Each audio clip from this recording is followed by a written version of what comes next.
Hey guys, welcome back to my channel. Hello if you're new here. My name is Ngozi and today I'm joined with Flexo. So today we're doing a series, well the second episode of How to Get Away with Uni. I was going to be talking about cliques and mingling and all of that, so let's just get straight into the video. Okay, so I want to start what do you think about cliques? Would you say in UOB, would you say there's loads of cliques, and what do you think about that in general? Yeah, I'd say there's definitely cliques, but it's not a bad thing if you know what I mean. I feel like people associate the word cliques with a negative connotation, you know what I mean? But I don't feel like it's like that at all. There's certain people you associate with other people, and obviously they form a group. Do you get it? And even now, more time in terms of cliques, obviously you see the second year housing situation, how you live with people. I would say more time those are people's cliques, sort of. You get. I definitely say there's cliques, but just to round it off, it's not a bad thing in my opinion. Yeah, I don't think it's a bad thing. The reason why people think it's bad is because obviously but to be honest, being cliquey can be bad because it's you're not really welcoming to other people. But having cliques is kind of nice because it's your own safety net of people. Yeah, exactly. But then the reason why it's bad is sometimes it's it kind of gives off that vibe of you can't chill with us kind of vibe. Yeah, no, I hear that. But I think every uni definitely have cliques. Yeah, 100%. Yeah, 100%. And it takes a while to form because in this uni at first everyone was boys. Exactly. With me, I literally at the start, I literally just felt like a social butterfly. I just felt like I never had my one group of friends. I just felt like I would talk to everyone sort of thing, and I'd get on with everyone sort of thing. But I just felt like I was floating in the middle. But I would say now that I've established my group of friends who I'll probably chill with on a daily basis rather than just see them here and there. You get it? Yeah, that's true. Would you say we're in a clique? Yeah, definitely, bro. You're my son, fam. That's my son right there, fam. Oh, good. Okay, I want to talk about losing relevance at uni. Do you feel it's possible to lose relevance? If you go home for 3 months and you come back and it's who are you? And you have to restart again. Do you feel you kind of have to keep up a certain image at uni? You see, the word relevance is interesting because I don't feel like it's a relevance thing. I feel like it's just that. Let's say you've come uni and you've gone home, especially with this whole situation, the rebate situation where you can get your money back. So people felt more inclined to stay at home. I don't feel like it's a relevance thing, but let's be honest, just look at the situation, If a lot of people are at uni and you're at home, no one is gonna know who you are, no one is gonna know your face, no one is gonna know your name. Do you get it? So it's people will forget you. People won't know you. Do you get it? So it's literally starting uni all over again, getting that stage where you have to ask people what course they do, what's their name, what accommodation they live in, that whole getting to know people process, you know what I mean? But also what I found is that even if that is the case, everyone is very, very friendly. So no one is going to shut you down and shut you out. You can still go out there and make friends. I've seen it with people now in it that have been home for a long time. They've come back to uni, they've made their friends, and now they're even in a group themselves. Just because you've been home for a long time, it doesn't mean you've lost relevance. You can still put yourself out there and make friends. And the thing is, I agree with you, but the thing is, I feel it's a risky thing for people who go home and then you go home for 4 or 5 months. So I feel going home, there's some people since October they've gone home, they come back now in February. It's they're starting uni over again. So I feel if you're going home for more than 3 months, it is a bit of a risk. And I feel you can only really do that if you've already if you've established a group of friends and then you leave. But exactly. if you've not even made anything concrete with anyone and you're leaving for that long, it will be hard to penetrate back in. Because with house parties, I agree with what you're saying, we see new faces all the time, but there's sometimes it's a bit more exclusive, and the reason why you're not invited is because you've not been out. That's true. So I think you can struggle to get back in if you go for a long time. So I feel going out for too long is a bit risky, and I don't think, especially at the start of uni, you can't be going to London all the time. Just be here for the first 2 months and submerge yourself, But it's true, I don't think you lose relevance. That's a strong word. Not everybody forgets you, but you might feel you're new again. Yeah, exactly. And also especially if you're not an outgoing or an extroverted person, or maybe you're just not even confident, you wouldn't think it, but I'm quite shy. So it's if I went home to London for 3 months and I hadn't really established concrete friends, I'd feel anxious coming back because I'm a shy person. I wouldn't know how to approach people. You get what I mean? But if you're not really confident as well, even more reason to stay at uni, because that's true. The more you're with people, the more confident you get, etc., etc., and then you can establish that group of friends. But if you're shy and you've been home for 3 months, when you come back, who are you really talking to? Do you know what I mean? Like, you're not really gonna put yourself out there if you're a shy person in the first place, you know? That's true. So, yeah.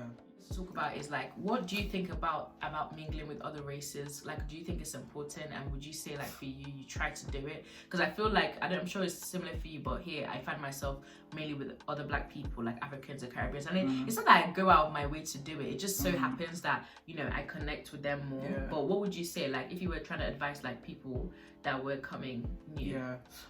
So with mingling with other races, I'd say for me, like, I live in a very like diverse area, innit? To be fair, London in general is diverse, but even my borough in London, is very, very diverse. However, the school I went to, like, in my year group, there was actually quite a good number of black people, right? But like, that was back in secondary school, so sixth form times, I would say I was predominantly around like Asians.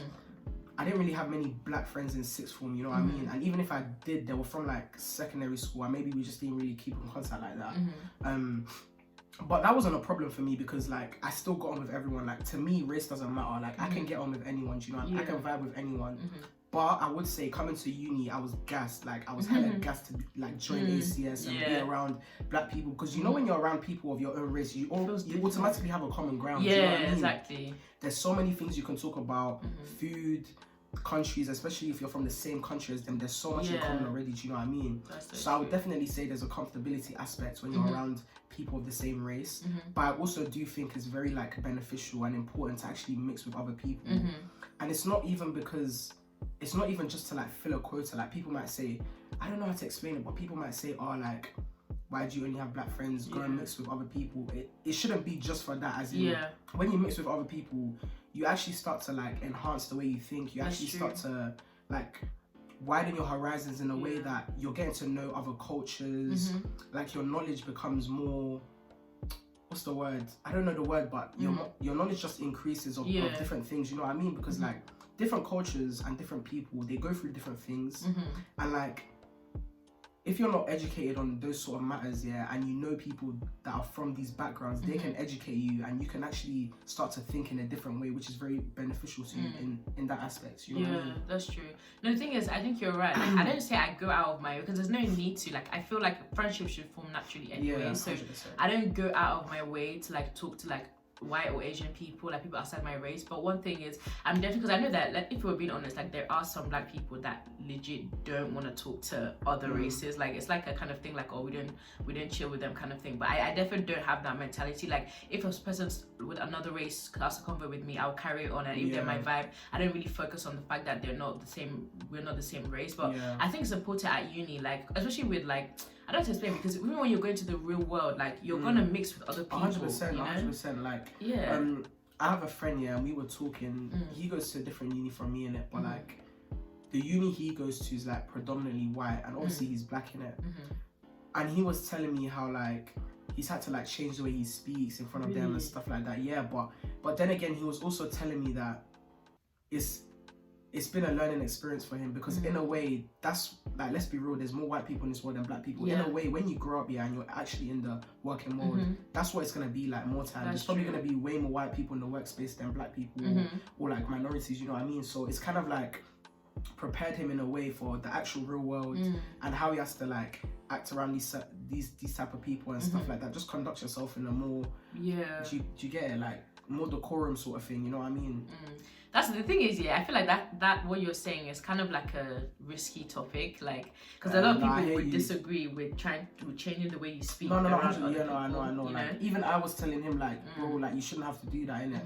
But at the same time, like, I would understand why, because I don't know how to explain it. I would understand why you would do it, but I personally wouldn't. Do you know what I mean? Like, I wouldn't advise you should change yourself for other people, because it shouldn't be like that.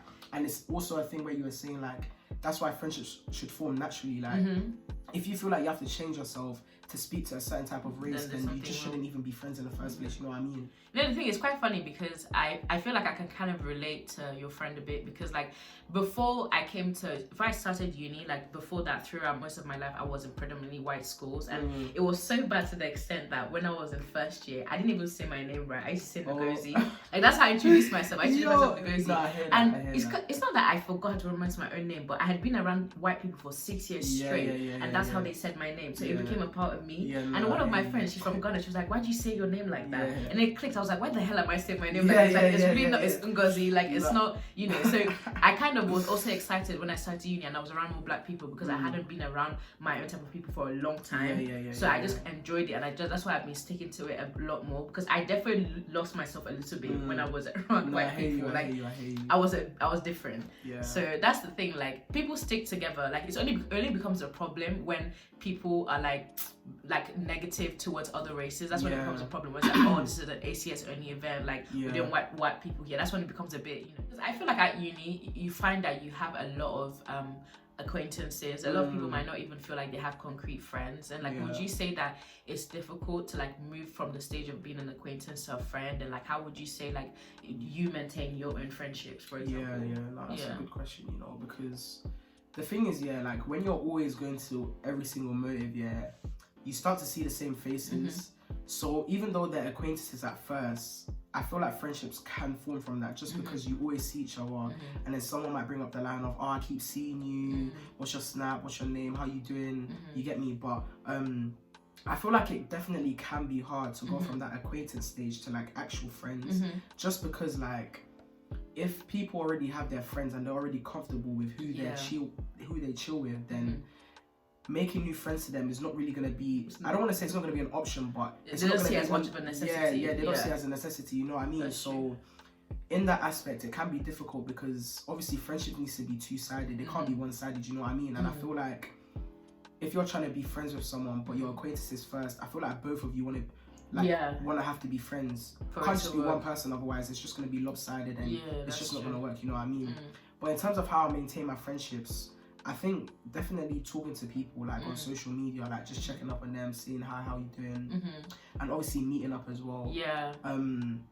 I feel like it's very important. Like to me, I value friendship a lot. I see it as like essential. Like you need to have friends, not just because of like, obviously mental health is an aspect as well, but just in general, like you can't be in this world alone. Like you've got to form friendships in it. You get me? So I value friendships a lot. So the one way I like to tell my friends that I value them is by like obviously keeping in contact with them, going out with them, having fun with them, even if it's just chilling, like meeting up and just talking. You get me? So that's true. What about you? I think in terms of maintaining friendship, I think it's quite similar. Like I feel like if I can, because obviously before you become friends, it's a step, but if it's you would know if it's reciprocal. Like you would know if it's both ways. So when I feel like it's both ways, that's when I'm like, oh, do you want to chill? Do you want to do this? Do you want to go out to eat? That kind of thing. And then the more we do that kind of stuff, the more we enjoy each other's company, and it becomes closer friends. But I also kind of like having acquaintances, because obviously it's not everyone that you still want to see people at motives. You don't want to be friends with everybody that you see, you know? So it's like, I do like having acquaintances. It's like, oh, hey, how are you? We can chat for like hours on the night, but that's it. And I like that we don't get too involved in each other's life, because it kind of keeps it special, you know? Like imagine if you're mates with all your acquaintances, it's just not, you know, it's just too much. You won't be able to handle it. Say like, if you are feeling lonely, like you can message me if you want. Message Ngozi as well. She's actually quite a decent person. But like, like I know it's hard and I know it's easier said than done, but honestly, like you won't regret putting yourself out there. Like you might even meet people that you don't get on with and you don't vibe with, but at least you've taken that first step. You know what I mean? Like, at least you've tried and put yourself out there. Like, and I want to say it will get easier, because it probably will. Like, there's times where you just like, obviously I'm pretty sure like most people have flatmates and stuff like that. You can meet people through them and stuff like that. Like at this stage in time, like I know it may seem harder, but sometimes just go to events, just put yourself out there and try as much as you can, because I know it's hard, but it's all about taking that first step that will actually get you somewhere, you know what I mean? Yeah, that's true. Thank you guys for watching this video. I hope you enjoyed it. Thank you, Fola, for joining me on this episode. Thanks for joining me on this video. I hope you guys enjoyed it. Bye.